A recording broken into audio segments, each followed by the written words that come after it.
కూతురు అత్తగారింటికి పోతలేదని గల నాయననే తలామొండం వేరు చేసిండు.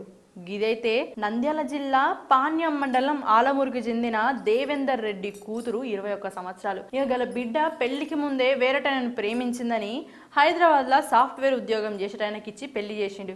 ఇక గా పిల్లనైతే గా పిల్లగాన్ని మర్చిపోలేక మళ్ళా గల పుట్టింటికి తిరిగి వచ్చింది. ఎంత గల అయ్య బొమ్మన్నా దేవేందర్ రెడ్డి పోతలేదని చెప్పి ఇక గిట్ల గట్ల కాదు బిడ్డ పోతలేదని చెప్పి తలా మొండం వేరు చేసిందంట.